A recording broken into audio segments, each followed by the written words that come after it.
I think last time we talked, we used to DJ together a few times, but I think last time we spoke was we had lunch at El Quixote. And we did that was I like think so. 10 years ago, maybe. Which went away and then I guess kind of came back.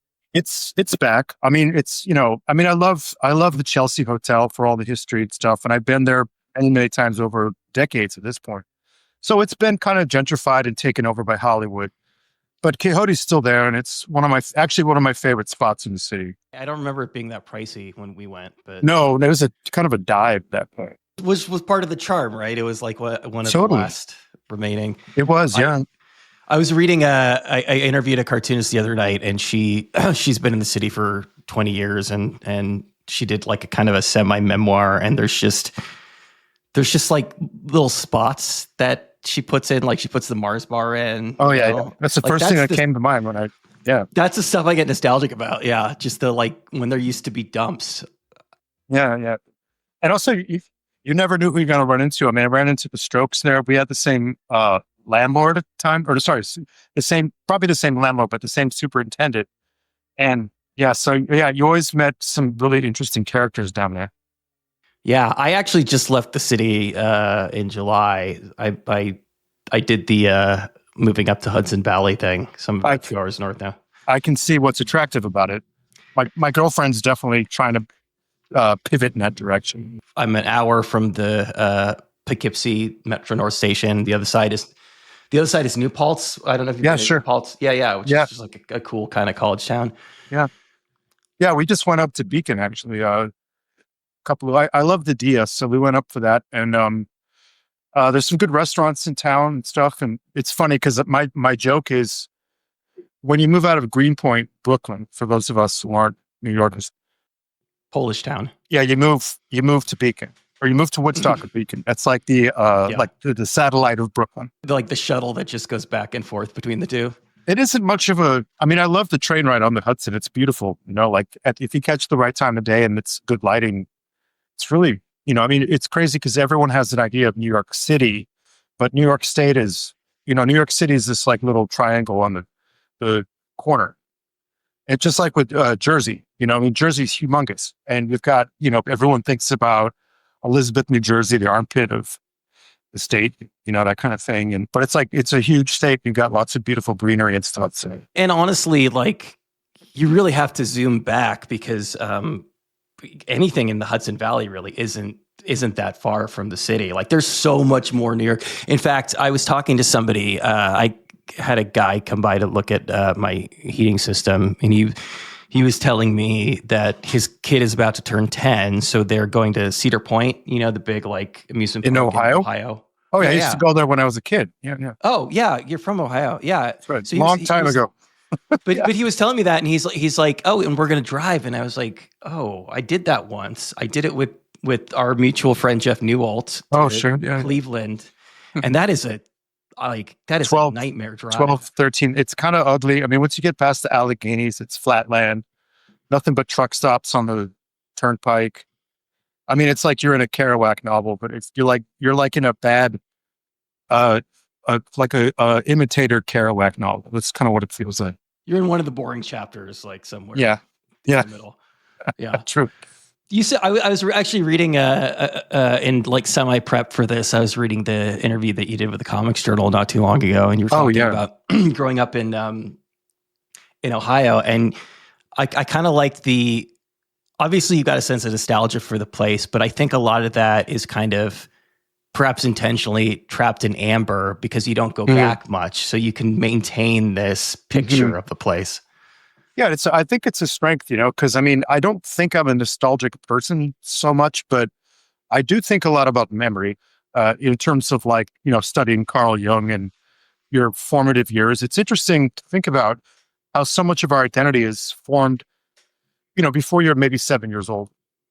And I had lots and lots of memories as a little kid, even before I thought I wanted to be an artist. And so, yeah, a lot of that is connected to that Ohio from the 1970s, which is gone. Like if I go back now, it's gone. And it's a strange thing to think because I'm still here. And I think outside of your cornea and maybe your heart valves, I think all of the cells in your body replicate 7 to 10 years. So it's like, am I even the same person? the ship of Theseus. Are you familiar with that? No. Oh, yes. They keep replacing pieces of it. They keep replaying. Is it the same ship by the time it gets there? It's a great question. I mean, that does come down to, I actually thought about that conundrum before. I think if the identity is that the ship of Theseus is what this, a ship is such a great metaphor because it has integrity, meaning it won't leak. And then it's a vessel that floats, and has, kind of an environment that could be hostile, seawater and stuff. Yeah, I think about that. So yeah, maybe that's what it is. It's the return of Theseus. Yeah. It's funny because I was going to talk about nostalgia because I think this relates to a lot of, you're at this point in your career. And I don't know if this was intentional, but it seems like a lot of, I don't want to say backwards looking, but a lot of like digging into your old catalog is coming up kind of at the same time. So I mean, it must be surreal to look at it through the current lens. Oh, it is. Yeah. I mean, I got a nice tip early on from Michael Whalen, the painter, the pulp cover painter. He said, like, whether it's going to be Isaac Asimov or Edgar Rice Burroughs, the publishers always want to put a new book cover every decade. And then you reframe it. Because like one of my personal collections is, I love Edgar Rice Burroughs. So I have a big collection of John Carter Mar's book covers over the years. And they're all by different artists. And each decade... Like Frazetta did some of them, right? Frazetta did some of this. Yeah, I got those as well. I found those super cheap in a bookstore in Ohio. A guy didn't know what it had. But, I thought the same thing, like artists need to become their own curator at a certain point. If you want to keep, I hate to use the crass term brand identity, but like, in my case, I am 54. So I've been, I'm probably halfway through my career if I'm lucky. So it's like, there is a value in reframing the work that's been done, because a lot of younger people really either never heard of me or they heard me from like one little project, but they don't know where to go to get source material. So something like the art book, the Pulp Pope 2 is, it's not, some people are confused. It's not the same book reprinted. The original volume was out 2007, sold out immediately. This is an updated version of new material. So, I would hope to do a third book, maybe a fourth one. So it's sort of like an artist statement, if you will. Do you kind of bristle a little bit at the word brand? And I think that is, like, I'm an elder millennial. I think you fit in Gen X, and it is a Gen X thing, right? Of like being really conscious the brand. Well, yeah, because I talk to musicians about this all the time, and obviously, like definitely in the 80s and 90s, there was this idea of selling out that just doesn't really exist anymore. Mm-hmm. Because I think just generally, when it comes to music, like people are like, get the money any way you can, because it's not possible to get it making music. Yeah, man. I just walking over to catch the call with you. There's a big ad campaign kind of randomly for Dom Perignon, the champagne. There's a picture of Iggy Pop. At like, what is he, 78 with a bad hip? He's still touring. I'm like, if someone tried to call me to do an ad for Don, I don't drink champagne, but I mean, I'd still do the ad. That's, that's money for the year right there. So yeah, I think you're right. There was kind of a stigma from my generation. I guess you might be right. It's always a little uncomfortable for an artist to consider themselves a brand, because that does feel a bit political or something. And, whereas I really firmly believe, that art is self-expression. And if you're lucky enough to get an audience of people interested in it, as you wander through your journey of life, the people come with you, and every once in a while you have a popular hit, and you do a personal work, then you do something that might be like left field. Like right now, I'm sure we'll talk about this gallery opening, but I'm doing a poster for Wu-Tang Clan next. I love doing screen prints, and I love working with bands, and I'm also doing tour t-shirts for the Warlocks, which is a psychedelic band from LA. I love them. One of my favorite bands, and I got to know Bobby, the singer, and I was like, man, like, call me if you need any graphics. I mean, I'm here. Like, so I like that frisson of like working with other creatives in different disciplines. And then you also step back and you work on your own stuff. I mean, comics is very isolating. So it's cool to work with musicians and know them and have them in your circle.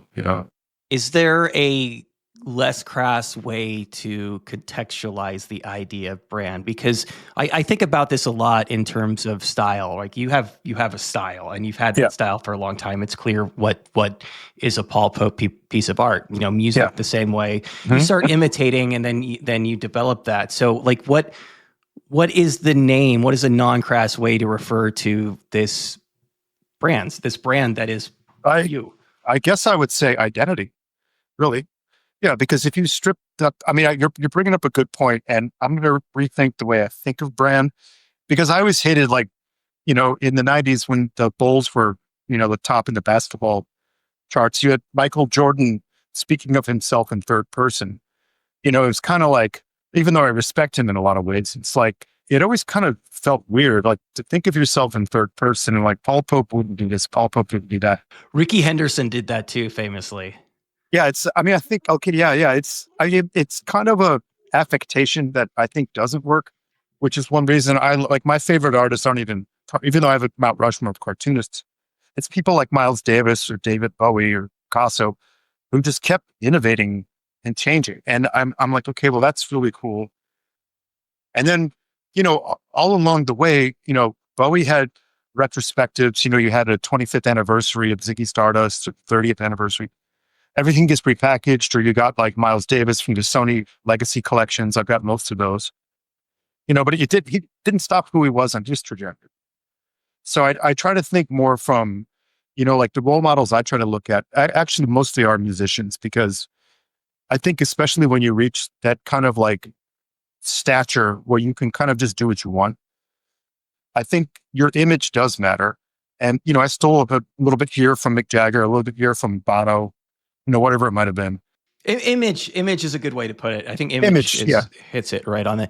It's funny too, because like another product of of this, of the, I guess, the music industry collapsing, and this I don't think is necessarily a bad one, and I've participated in quite a bit myself. But over the past 10 years, bands have gone on tour with their like big album and just played that album in their entirety, which.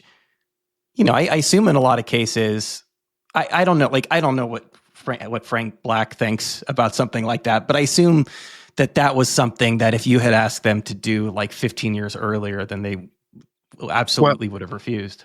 Well, maybe. I mean, I used to joke around with people, now when I do appearances, I do them less frequently than I used to, but when I do them, I call Batman Year 100, my book, Batman Year 100. It's a popular book, and I call it my Wonderwall. And so it's like, Oasis can't go on stage without doing Wonderwall, or like, Carly Simon can't go on stage without doing You're Surveying, or whoever it might be, Frank Black can't go on stage without doing a Pixie song. And I think that the good thing to think about is like, what, this is a very important, piece of the puzzle it got in here. And even if nobody knows you from anything except that one song or that one graphic novel, that's enough. And like, at that point, it's a service to be able to, do a little drawing for someone. And then if they want to dig deeper, there's more work in there to look at. What is your equivalent to somebody shouting "play the hits" on the side of the stage? It would be Batman or Battling Boy, probably. And if it's an older, it's drawing in their book, or like, how do you kind of reconnect with that? I mean, well, when you meet somebody and you're signing books, and oftentimes it's very touching, because sometimes, since I have such a wide range of stuff now, like R-rated stuff and, stuff from Europe and Japan, and then stuff kid stuff. Again, I was going to say, the young adult stuff. So a lot of times there will be an equal number of people showing up who have introduced my book, Battling Boy, or even THB, to their kids or their nephews or nieces. And then sometimes you get to meet those kids, which is always fun. Or at the very least, it's like you get a chance to like revisit what it is that you put into the work in the first place that made it valuable. Because for me, at least, like when a book's done, I don't want to look at it, because all I can see is the flaws, and then there's always going to be like a few things that, like, oh, this was good, I'm going to keep this, and I'll pull it out once a year and look at it, and then there's stuff that's popular. And then it's okay, I really hope this one's kind of like with Battling Boy, which was a big hit also. I was terrified when it came out. And the day we got numbers from New York Times, my editor called me. I just dropped off art for the second book, and he called me. I was just down the block getting something to eat, and he said, "Are you ready? I've got some news for you. Are you sitting down?" And I'm like, "They're going to cancel the series. It's over. That's it. You failed." And he's like, "It hit #1, New York Times bestseller." And I was like, "That's what you have to? I have to sit down for that?" I was expecting you to tell me like, "We're never working with you again. You're a complete failure." That's the neurosis a cartoonist has. Well, that's why you had to sit down for it, because that's the thing you weren't expecting. That's I never thought about that. But that's a good point. Yeah. So yeah, that was an interesting moment. But yeah. A thing that I've had to kind of, I don't want to say grapple with, but come to terms with in my own career. We've obviously had very different careers, but is that your least favorite thing that you did is still probably somebody out there's favorite thing of yours. Yeah, and I think that's valid because, once the art is done, you put it into the ether and it becomes part of like a social exchange between artists and audience and like maybe their time in life. I'm sure if I ever got to meet, let's say Nick Cave or something, I had a chance to meet him, I turned it down. I was going to say, I'm shocked that you haven't met Nick Cave. He seems like you would run in similar circles. Yeah, yeah. Well, we do actually, but I could probably meet him now, but when I was younger, I was a little bit nervous because I was a huge fan. But what I was thinking at the time was like, wow, I bet because I'm a huge Birthday Party fan of his band from the old days. And I love Roland Howard, my favorite guitar player. Maybe next to, I don't want to get into the weeds on that one, but he's in the top 3 to 5, in my opinion, the guitar player with the Birthday Party and Crime in the City Solution. Okay, sorry, music nerd. This is also a music podcast, so it's fine to. Oh, okay. Well, then, yeah. There's okay. Well, okay. Let me. If we can talk about Roland Howard in a second, I'd love to touch on that. So, but I was thinking, like, if I met Nick Cave when I had a chance to, it was on the Boatman's Call tour, 1996, or no, it was later than that, 1998, which is one of his like best regarded albums, right? I mean, it's great, yeah. But so I had a chance to interview him and meet up with him in person. And at the time, I was like, gosh, I have all these questions about the Birthday Party. And I love the Boatman's Call. I know but I want to talk about his early solo stuff, like From Her to Eternity and Tupelo. I'm like, I don't know that he would actually know the answer to a lot of this stuff, because if someone were to come to me and say, well, what did you mean on page 73 of, One Trick Ripoff? I don't even remember that. You wanted to get to minutia. Yeah, well, sometimes, but the thing I found with, if you meet someone on that level, it's a press junket, so you have to talk about the new record, and maybe you get a chance to have a bit of a personal conversation.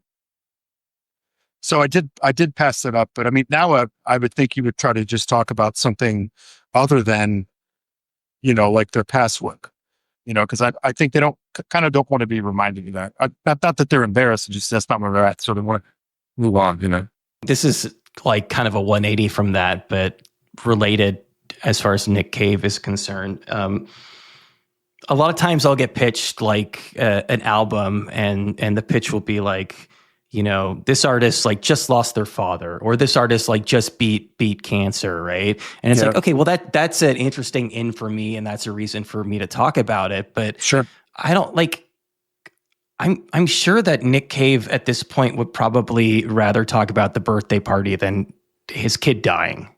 Do you follow his thing, the Red, White, Amp file? No. He has this, he's kind of accepted this elder statesman of punk rock status where he has this thing. I'll send you a link to it after our call.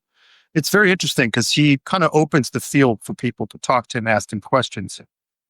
And he gets a lot of questions about grief and kind of personal questions, which I would find invasive, about his 2 tragedies. He lost 2 sons.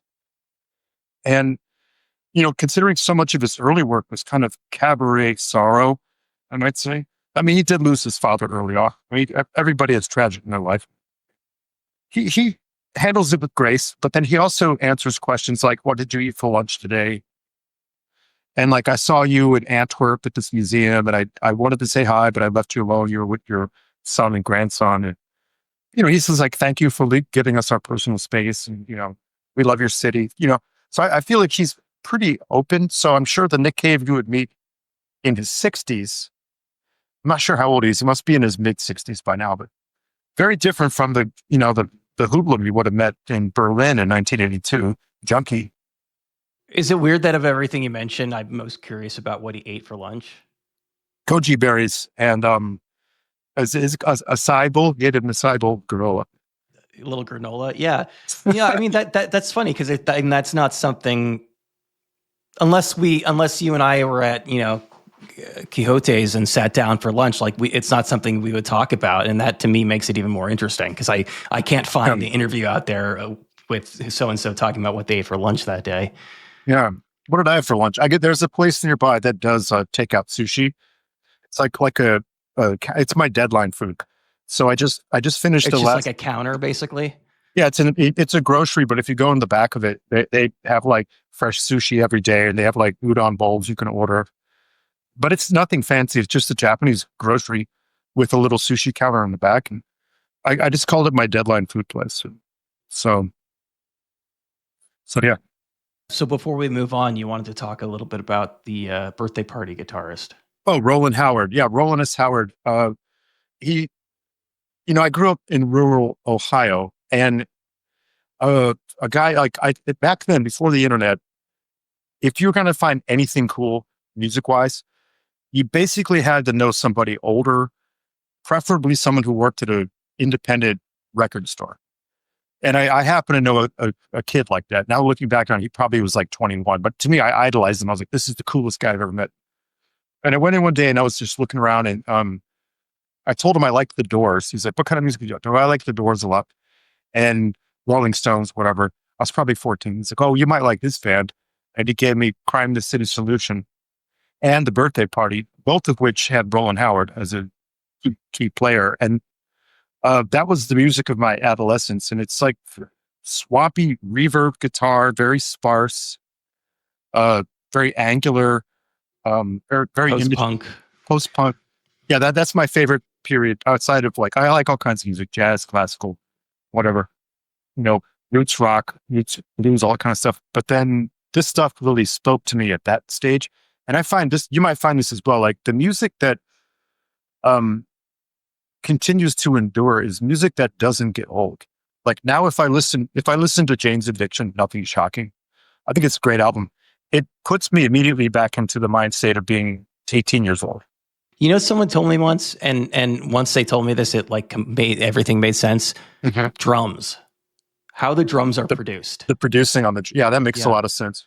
I mean, because now I can listen to Gene Krupa on drums, Ginger Baker, or I listen to Miles Davis a lot, and you're right, the production makes a difference. And this is why I'm always in favor of remasters, especially if the artist is involved. Because when Iggy Pop remastered Raw Power, the mid 90s, it's after Nirvana blew up, and I think Iggy went back and it's like, you know what, this first round with the thing that Bowie did, it just doesn't get the band's sound. So when he remastered Raw Power, it sounds like it could have come out at the time. I think it was 1996, and it just sounds like a completely different record. It's the same record, but it's remastered and it's changed, so all the levels are different, and I find that fascinating. Or take someone like Bach, Toccata and Fugue D minor is one of my favorite classical pieces. There are so many different versions of it, and just because you heard it once from Stokowski in Fantasia doesn't mean you've heard it. Well, I bring this up on the show all the time, but years and years ago, I was interviewing a classical professor at the school I went to, Santa Cruz, and I was like, I've tried with classical music. I can't. I don't know what it is. It's never clicked for me. And he said, here's what you do: get Glenn Gould playing Goldberg variations in 1950 and towards the end of his life, because he recorded it. There were two major recordings that he did with it, and when he did one when he was in his early 20s, and it's full of life, and then towards the end of his life it becomes more somber, and that made things click because it's clear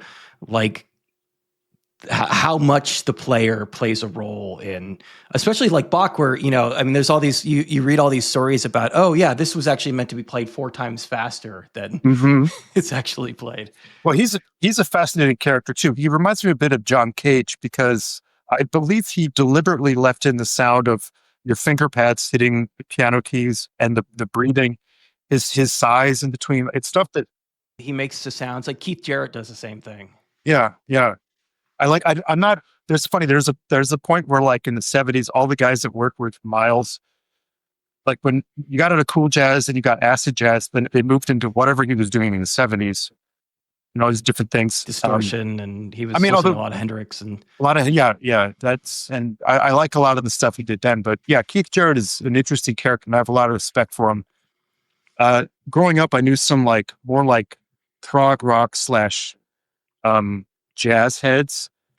And if you get too deep into like that kind of stuff, it's a little tedious, especially if you grew up listening to Clash or A Birthday Party. But I can respect it more. And I listen to stuff now and I'm like, wow, that's Keith Jarrett. I had no idea he had this range. I think I was like listening again. I was like listening to some interviews that you did, and you mentioned Alice Coltrane, who I'm like, I'm a huge fan of, but but her stuff is like it's so spacious. Obviously, just when she's playing the harp, the harp is incredibly beautiful. There are things that are more straightforward. She did stuff with like Pharoah Sanders. There's stuff with like chanting. But I wonder if I had first heard Alice Coltrane when I was in high school, whether I would have had a connection to it or not, or whether I had to get to a point in my life, like, I was listening, like when I was going through a depressive period during the pandemic, it was ambient music that snapped me out of it.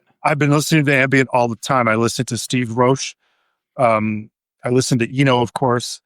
I mean, I could go down the list of the guys I listened to at this point. And that was a time period where I think to have psychic shields, you really needed to have contemplative music. And even now, like I might listen to every other day, I might listen to one heavy rock track, or like 2 or 3 minutes is enough. But whether it's Motorhead or the Warlocks or I don't know, even like, Bo Diddley, it's like, that's enough. And then it's like what I listen to when I'm working, if it's not silence, it's going to be, Stephen Reich or, something along that line or Tibetan gongs even. It's more like meditative music that keeps you in like a certain frequency. Yeah, that was something when I was DJing at the college station that like really struck me. And I wish obviously there's still time to do this. I wish I had pursued this further, but I've never been able to put my finger on it, but there's a way all of these different kinds of music at a certain point, like from different spaces in the world, start to almost like overlap with each other. Yeah. Like that tonally and in that kind of like ambient world, even like throat singing, I think kind of fits in with that. Sure, because you could make a connection between the Tuvan throat singing, that Mongolian stuff, and Blixabargel with Neubauten, and then Diamata Galas. I mean, there's a lot of musicians that do overlap. That's what's so mysterious about art, because whether it's intentional or unintentional, it's still there.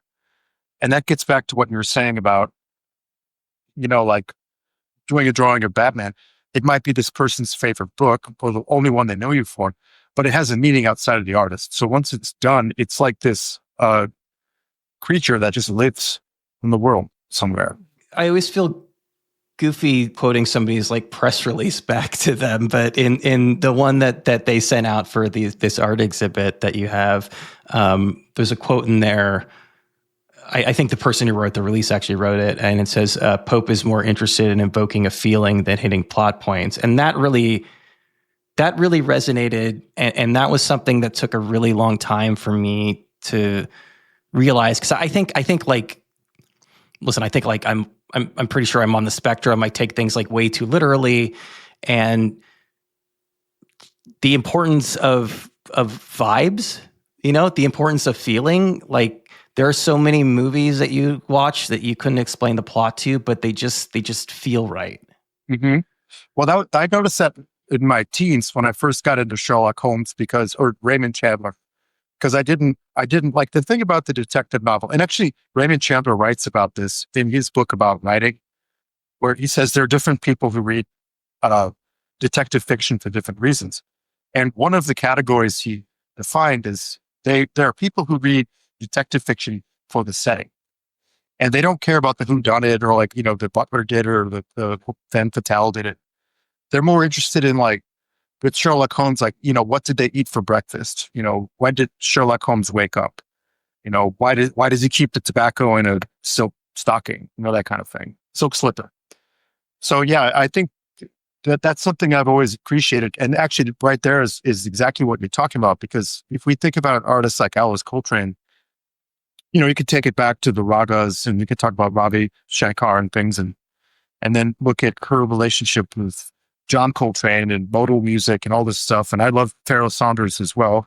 Yeah, and then she gets really kind of religious. She opens an ashram in Southern California. Right, there's that, and so you can also dovetail into gospel, which moves into a new territory. It's all good because there's nothing nihilistic about art, I think, and undoubtedly, like the kind of thing that makes an artistic identity or the brand, as we're saying, will be all of the patchwork memories and feelings attached to pieces of music or pieces of art or phrases, whatever it might be, sounds that, eventually form an identity. And I think that's what really makes people interesting and individual, and then the ones that become artists, hopefully they codify all that stuff into one voice or maybe multiple voices, but, one at a time. This is a bit of a stretch because like, I don't really know that world that much, but is there a way in which Jung plays into that too? For me, it does. Yeah. Yeah. Well, because he writes a lot about archetypes and he writes very well about his own biography. And there was a period in my 30s when I was having really bad recurring nightmares, and I started seeing a therapist. And it led me into a study of Jungian dream analysis. So we spent, months and months and months, maybe 2 years, like going through like specific dream archetypes, symbols, like why does this thing represent your father? Why does that thing represent your mother? This thing represents your creativity. Then this thing represents the blockage of your creativity. And then this is the pain of like heartbreak or something, something like that. So for me, maybe because I'm a visual thinker, I really resonated with that because, he codified an entire system of dream visuals and, his notion of the collective unconscious.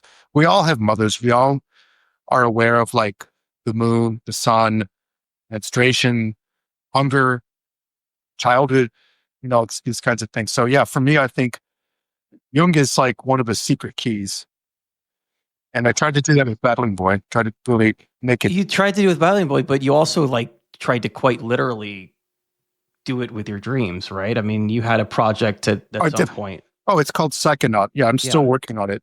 It's funny, I put it on hold. It's become a strange project because I'm planning on wrapping it up before the end of this year because I want to get it out. But over time, it's become kind of like a therapeutic release. I'm using comics, which is my main, bread and butter, to translate therapy in a way that's kind of, I don't want to say healing because I sort of don't care if people like it or don't like it.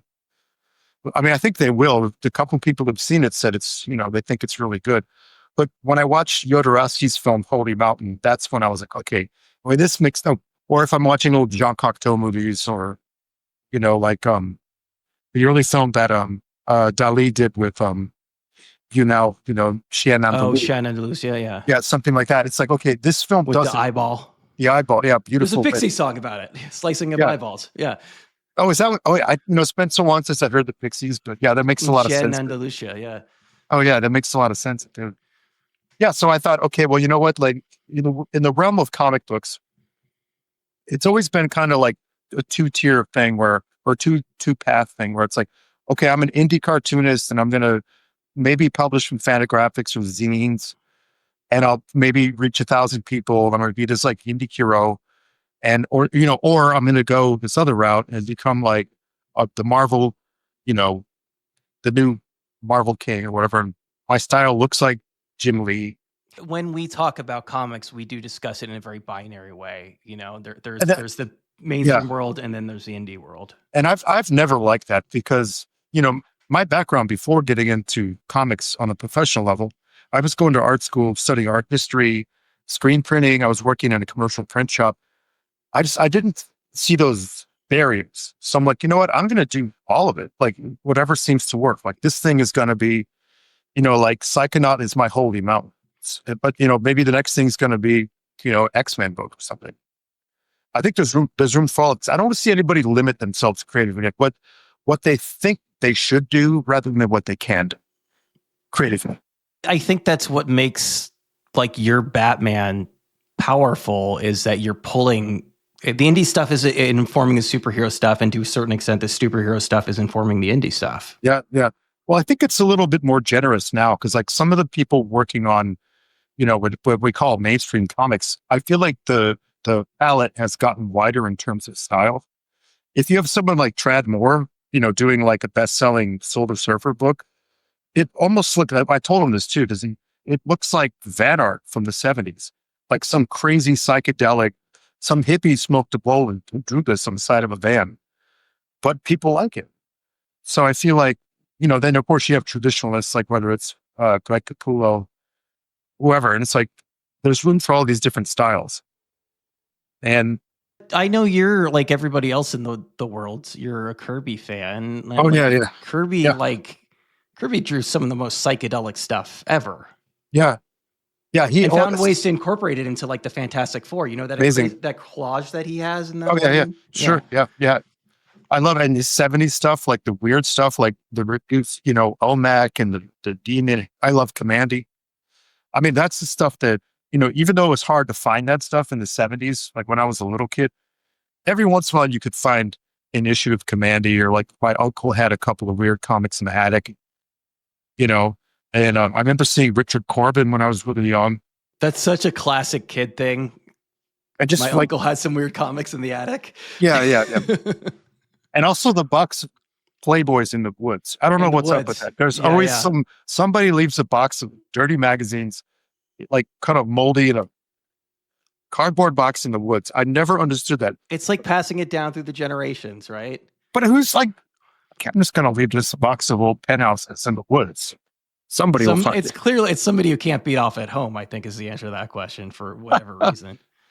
Oh God. Yeah. Those, I don't know. I hope kids today have experiences like that, because it was, back then, I'm not getting nostalgic. It's just like, I'm from that generation where like come home and the streetlights come on. And just kind of like let you be feral, like just do whatever you wanted to do. So maybe if you had 50 cents, you could go to the drugstore and look at the spinner rack for hours until you found like one comic book you could buy, something, and or like maybe buy 5 candy bars or whatever. Like that was just a weird thing, because most of your childhood was spent dreaming about stuff. You didn't have access to anything. It's completely different now. You have access to everything.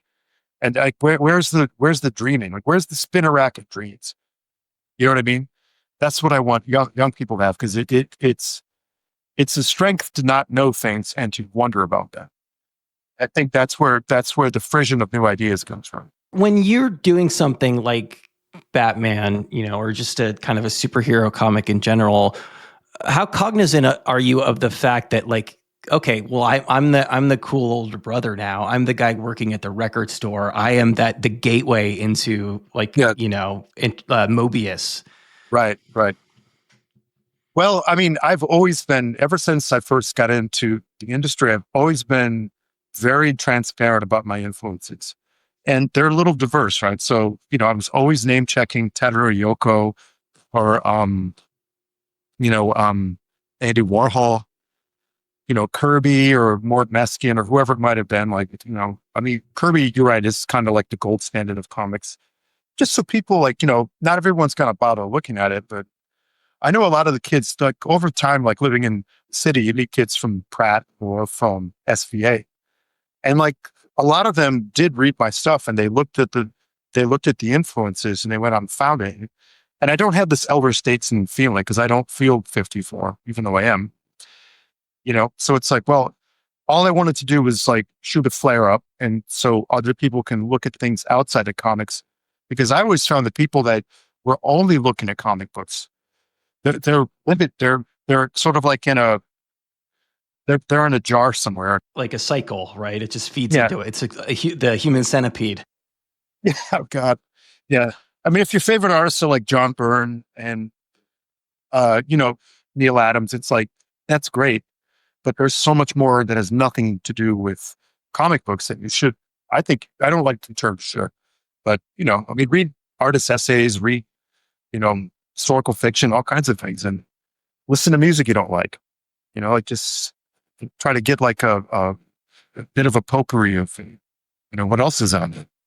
I've heard and I've talked to cartoonists about painting, but it's usually like, oh, I'm into painting now. I'm doing some canvases. But one thing I haven't heard discussed a lot, or at least I haven't discussed a lot with a lot of artists, and I think you'd have some good insight into this, is like, how does a piece of fine art, how does a canvas, how does a painting influence a comic?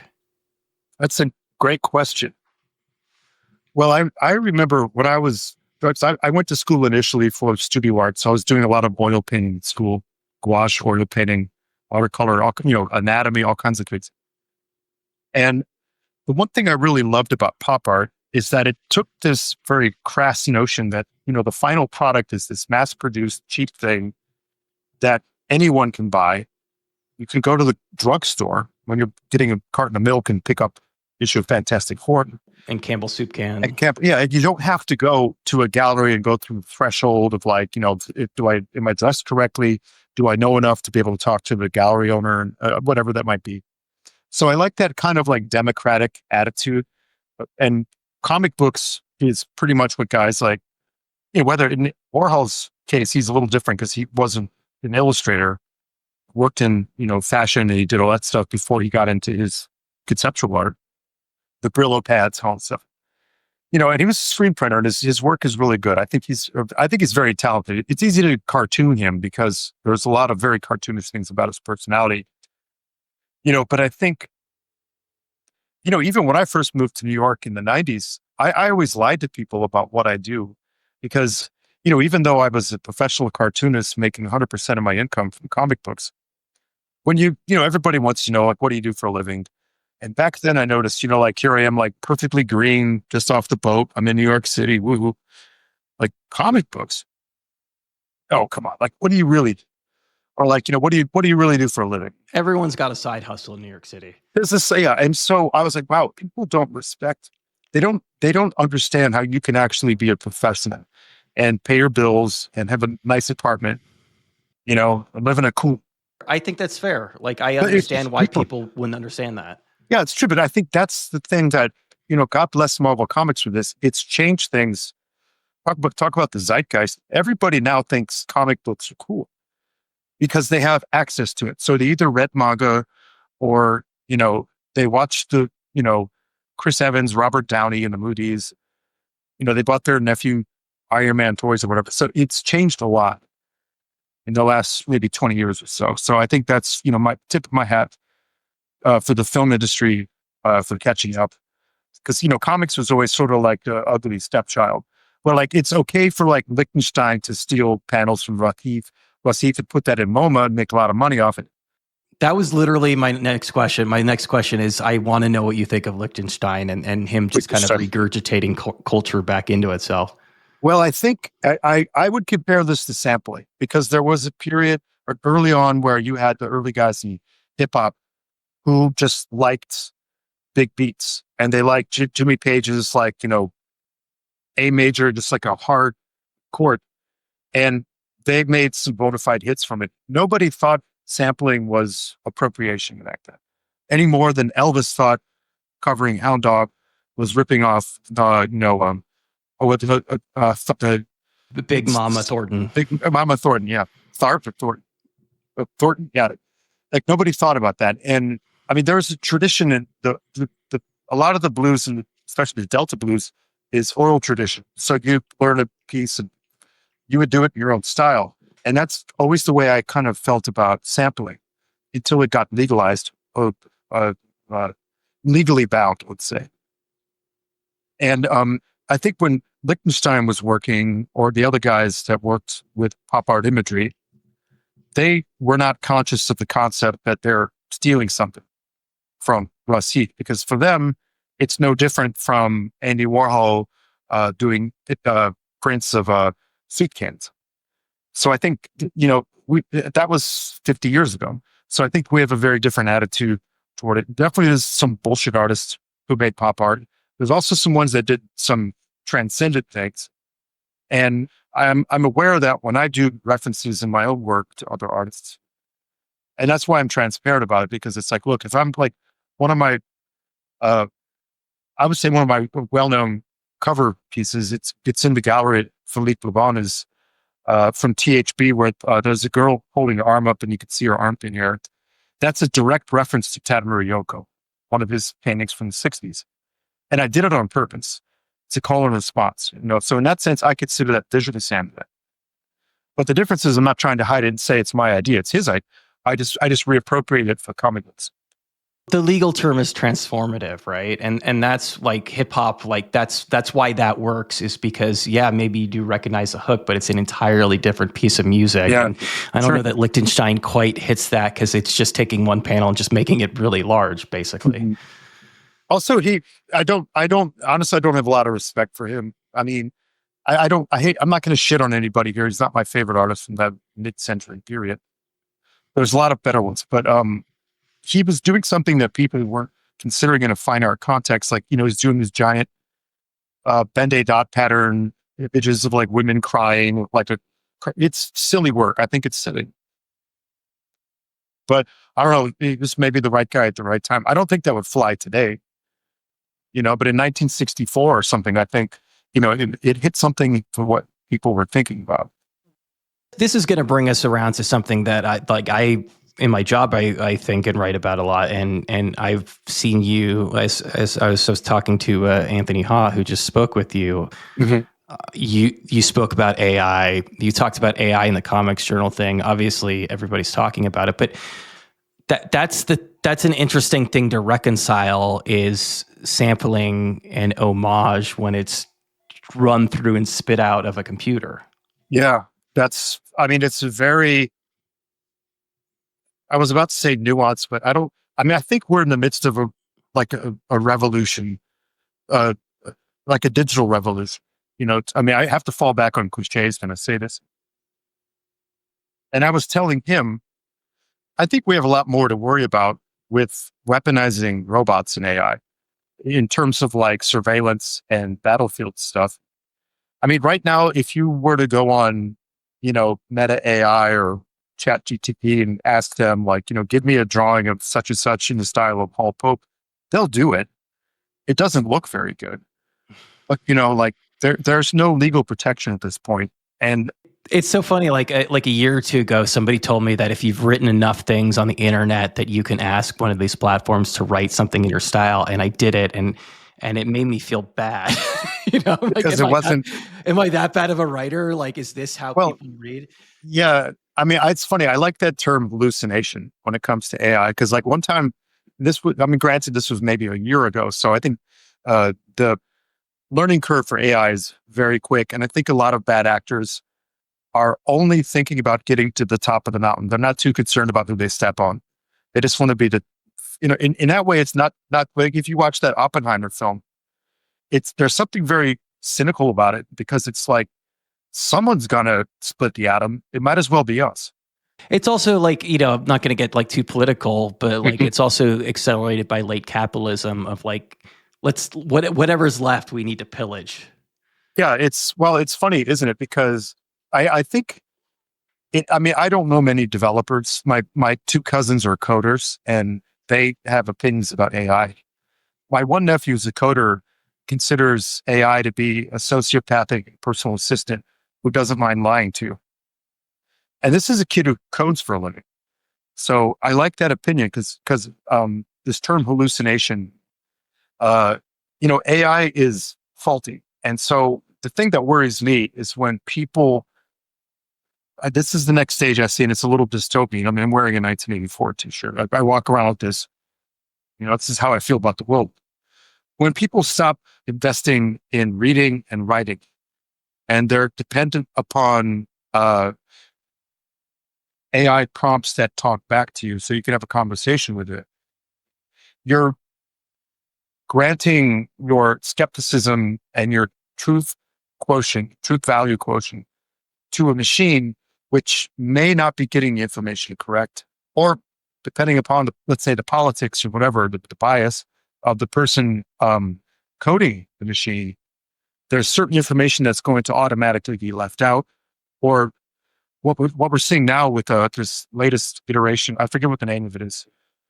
Midjourney or Midjourney, or like there's some other new one that just came out. Well, you can't even really tell anymore what visuals you're looking at are real or what have been created by AI.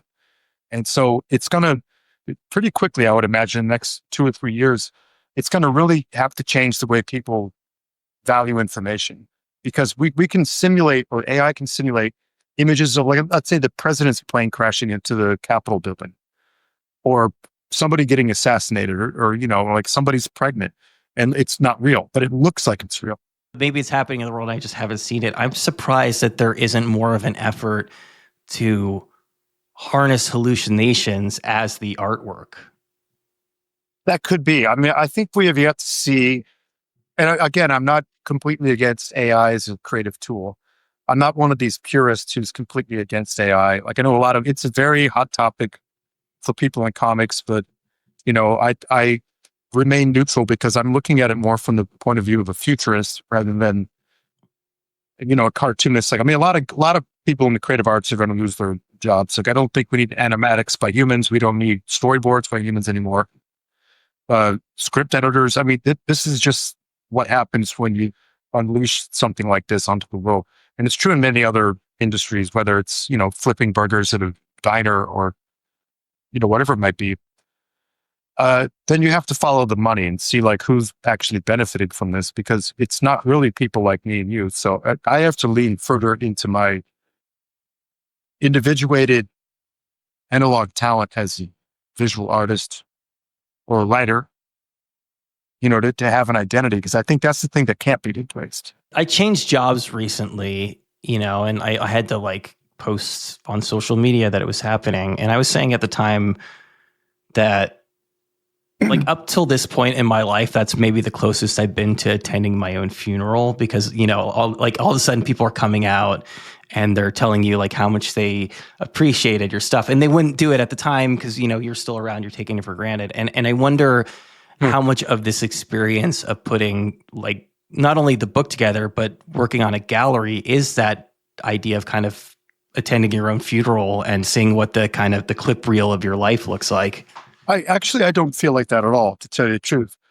One reason I was very grateful that Philippe Labaune gave me this opportunity, I mean, it's basically the launch for the art book. And, I have this art book out. It's called Pulp Hope 2, for the people who don't know who I am. And, my name is Paul Pope. So I took this name, pulp, like pulp paper, pulp fiction, and hope is an aspiration. And, I wanted to put that, it's all analog art, maybe some digital coloring in places, and just put it out there, and like memories of like being a kid, and, thoughts about, what it takes to have a process as an artist, and dedication, and what do you do when, things get rough and you got to, like tighten your belt, like all that type of thing. I think it has value. And the thing that's cool is a lot of people now read comics on their phone, and the experience of actually seeing the art in person, especially in my case, because the drawings are pretty large, it's very different because you can see all the mistakes and the warmth of the hand. And so I'm pretty proud of this exhibit. It started out as 10 pieces. It was just going to be a wall, and it's ballooned up to like half of the gallery, and I have the front wall. And I'll be there for the opening to talk to people. And I get excited when I look at original art. Whether it's anybody, like Guido Crepax is one of my favorite artists.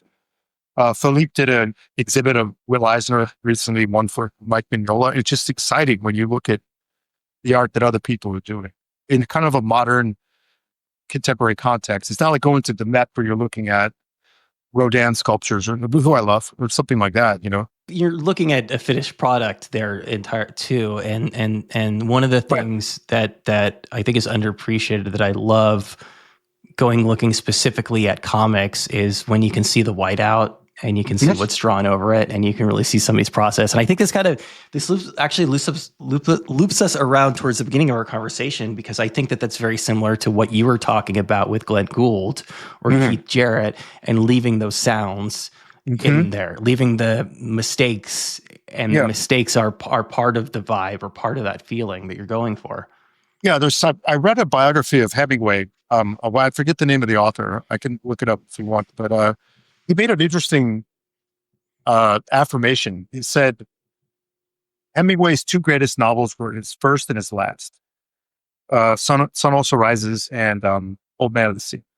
And he said in between were lots of novels and short stories and things of varying quality, some great, some not so great. But his point was interesting. He said, once an artist establishes that they are capable of making something great, they might have a period where they sort of like had ebbs and flows, or they're stuck in an estuary somewhere and they're not doing their best work, but maybe they're just living to get to the next one. So the novel Old Man of the Sea, which Hemingway was capable of writing at the end of his life, he needed all that time in between to get there.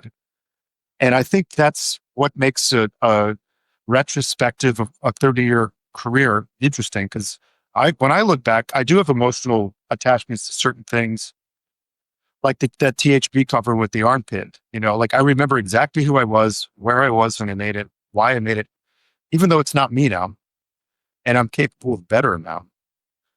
Like what I would hate to be is an artist who rests on their laurels and like, well, I won Eisner's Awards. You kids, I knew Mobius. Like, I don't ever want to be a person like that. It's like, okay, I'm going to keep going on this journey. And if I follow too close on Mobius's path, Frank Miller, I'm going to get lost. Well, definitely on Frank Miller's path. Yeah, but right. But I mean, it's true for Mobius as well. But I mean, and this is true for me. Anybody follows my path, they're going to get lost. Sorry, this is like kind of a total aside, and I know we're coming up on an hour, but you mentioned Old Man of the Sea, and it made me think of, I don't know why, it seems like this has been happening more lately, but the sort of definitive final album from an artist, Black Star by Bowie, that came to mind immediately. That last Warren Zevon album. Didn't listen to that one. Just the sort of like, obviously like it's hard to listen to, but the profundity in knowing that like this might be my last transmission, like how do I make this thing count as much as possible? Yeah, it's crazy. I mean, yeah, actually when Black Star came out, I feel, because I'm such a Bowie head,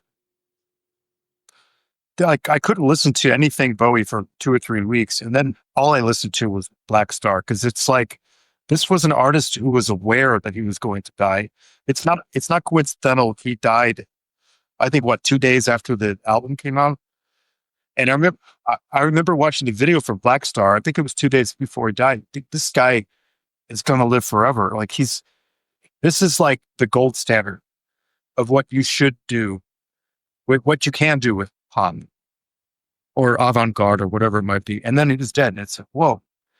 He built his own sarcophagus. I just was blown away by that. So I don't think I'm quite at the point in my career I need to think about that, hopefully. But, you do sense the idea of legacy, and it takes us back to Michael Whalen. And, like you always want to put a new book cover or like a new framework, so that even if you have a classic like Sherlock Holmes or John Carter of Mars, it's always updated and fresh for new audiences, because they're going to be discovering that stuff for the first time anyway.